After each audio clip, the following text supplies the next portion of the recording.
आप सभी को मेरा नमस्कार मेरे मित्रों। आज हम आपके लिए श्री राधा कृष्ण की एक छोटी सी वीडियो बना रहा हूं।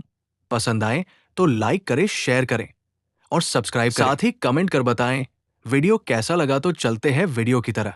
राधा कृष्ण का प्रेम कोई साधारण प्रेम कहानी नहीं है, बल्कि ये वो महाकाव्य है जिसे समझने के लिए हृदय में अपार संवेदना और भक्ति की आवश्यकता होती है, जो आपको वृंदावन की कुंज गलियों से लेकर गोलोक के शाश्वत प्रेम तक ले जाएगा। राधा कृष्ण अलौकिक प्रेम की महागाथा। एक, भूमिका, आत्मा और परमात्मा का मिलन। भारतीय दर्शन में राधा और कृष्ण को अलग अलग नहीं माना गया है। शास्त्रों के अनुसार राधा पूर्ण शक्तिय, कृष्णो पूर्ण शक्तिमान। अर्थात यदि कृष्ण शक्तिमान है तो राधा उनकी शक्ति है। उनका प्रेम काम वासना से आध्यात्मिक और निस्वार्थ है। ये प्रेम सिखाता है कि बिना किसी बंधन या सामाजिक मुहर, विवाह के भी दो आत्माएं एक कैसे हो सकती है। अवतार का उद्देश्य और पूर्व माना जाता है कि द्वापर युग में भगवान विष्णु ने कृष्ण के रूप में अवतार लिया, तो उनकी आह्लादिनी शक्ति लक्ष्मी ने राधा के रूप में जन्म लिया। गोलोक, स्वर्णलोक में श्रीदामा के एक श्राप के कारण राधा और कृष्ण को पृथ्वी पर विरह, यही विरह पृथ्वी पर उनकी प्रेम कहानी का मुख्य आधार बना। बाल्यकाल और प्रथम मिलन। राधा बरसाने के राजा वृषभानु की पुत्री थी और कृष्ण नंद बाबा के पुत्र।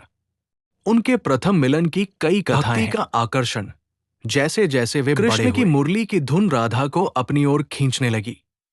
कृष्ण की बांसुरी केवल एक वाद्य यंत्र नहीं था, बल्कि वह परमात्मा की पुकार थी जिसे केवल राधा जैसी शुद्ध आत्मा ही सुन सकती थी। 4, रासलीला, ब्रह्मांड का नृत्य। वृंदावन की रासलीला इस प्रेम कहानी का चरमोत्कर्ष है।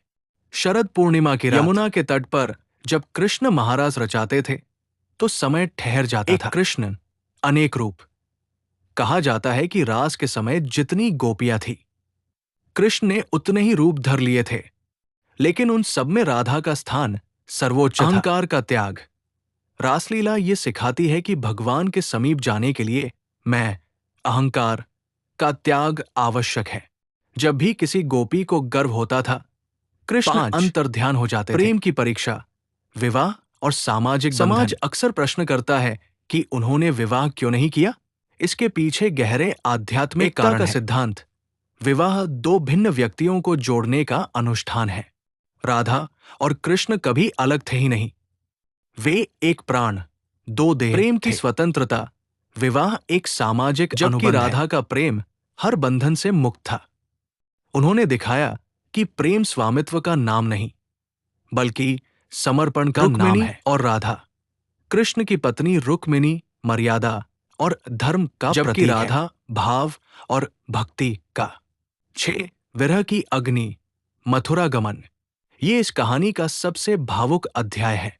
जब कंस के वध के लिए कृष्ण को मथुरा जाना पड़ा, में डूब गया। राधा की मौन विदाई। जब कृष्ण रथ पर सवार होकर जाने लगे, गोपियों ने उन्हें रोका, लेकिन राधा शांत रही। वे जानती थी कि उनकी आत्मा तो शरीर जा रहा है, उनके पास ही रहेगी। उद्धव प्रसंग। कृष्ण ने अपने ज्ञानी मित्र उद्धव को राधा और गोपियों को समझाने भेजा, लेकिन जब उद्धव ने राधा ज्ञान अनन्य प्रेम देखा रह गया। वे समझ गए कि प्रेम ज्ञान से बहुत ऊपर है। द्वारका और अंतिम मथुरा के बाद कृष्ण द्वारका के राजा बने। वे द्वारकाधीश कहलाए, लेकिन उनके हृदय में सदा राधा का वास रहा। राधा ने अपना शेष जीवन कृष्ण के नाम के जाप में बिताया। जब उनके जीवन कृष्ण स्वयं उनसे मिलने वन में आए, कृष्ण ने उनसे अंतिम इच्छा पूछी। राधा ने केवल एक बार फिर से वही मुरली सुनने की इच्छा जताई। कृष्ण ने ऐसी धुन बजाई कि राधा की आत्मा परमात्मा में विलीन हो गई। इसके बाद कृष्ण ने अपनी मुरली तोड़ दी थी। 8, राधे कृष्ण नाम की महिमा। आज हम कृष्ण आराधा नहीं, बल्कि राधे कृष्ण कहते हैं।